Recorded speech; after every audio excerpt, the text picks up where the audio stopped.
So hello guys, welcome back to my channel Vidya education. तो आज हम आपको बताएंगे फिजिक्स का मोस्ट इंपॉर्टेंट टॉपिक गॉस के नियम के अनुप्रयोग में आवेशित चालक के ठीक बाहर वैद्युत क्षेत्र की तीव्रता, जो कि क्लास 12 बोर्ड एग्जाम 2026 के लिए मोस्ट इंपॉर्टेंट रहने वाला है। तो आज आपको बताएंगे कि सबसे पहले हम डायग्राम में देखेंगे, जिसमें डायग्राम में दे रखा है एक चालक दे रखा है जिसके दो पृष्ठ है, एक ए और बी, जो कि एक समान रूप से वितरित है तथा इस पर जो इसका पृष्ठीय आवेश घनत्व है वो सिग्मा है तथा इस पे चालक के बाहर स्थित बिंदु P पर हमें वैद्युत क्षेत्र की तीव्रता ज्ञात करनी है। सबसे पहले हम क्या करेंगे कि पृष्ठ एक के लिए वैद्युत क्षेत्र की तीव्रता यानी ए के लिए और पृष्ठ बी के लिए वैद्युत क्षेत्र की तीव्रता देखेंगे। तो थ्योरी के अकॉर्डिंग हम देखेंगे, माना कि कोई आवेशित चालक के ठीक बाहर बिंदु P स्थित है। देखिए, जहाँ पर हमारा बिंदु P स्थित है, जहाँ हमें वैद्युत क्षेत्र की तीव्रता ज्ञात करनी है तथा चालक में एक समान रूप से प्लस क्यू आवेश से आवेशित तथा इसका पृष्ठीय आवेश घनत्व जो हमारा दे रखा है सिग्मा दे रखा है।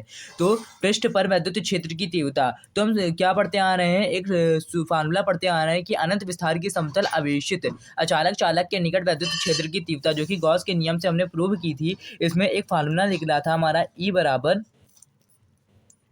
Sigma upon 2 epsilon not. ये आपको याद रखना होगा, जिसकी इससे रिलेटेड बहुत सारे न्यूमेरिकल पूछे जाते हैं, जो कि आपको याद रखना होगा।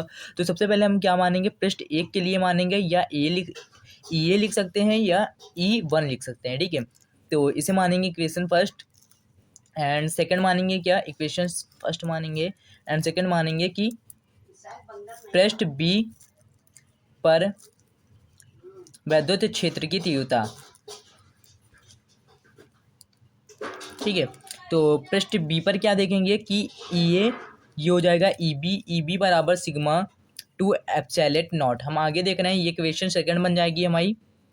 आगे देखेंगे कुल वैद्युत क्षेत्र की तीव्रता या परिणामी वैद्युत क्षेत्र की तीव्रता। हम देखते हैं क्या हमने लगाया था, E बराबर E1 प्लस E2। तो हम लोग क्या पढ़ा था, E बराबर E1 हमने कितना निकाला था E2 epsilon not plus sigma E2 epsilon not. ये चीज़ पढ़ते आ रहे हैं कि नहीं। जब हम इन दोनों को जोड़ देंगे तो क्या हो जाएगा, मेरा E बराबर, ये कॉमन आ जाए मतलब जुड़ जाएगा तो हो जाएगा 2 सिग्मा 2 एप्सिलॉन नॉट। 2 से 2 कट जाएगा तो हो जाएगा मेरा E बराबर सिग्मा एप्सिलॉन नॉट।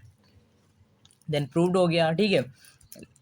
खाली इसमें एक फार्मूला याद रखना होगा, जो कि हमने समतल आवेशित चादर अनंत लंबाई के लिए निकाला था। कौन सा था, E बराबर सिग्मा 2 एप्सिलॉन नॉट, जो कि मोस्ट इंपॉर्टेंट है, याद रखना, मोस्ट इंपॉर्टेंट फार्मूला, और ये भी इंपॉर्टेंट है, ठीक है। तो ये फार्मूला जरूर पूछे जाते हो, और यही मेरी प्रूविंग थी। Thank you so much guys.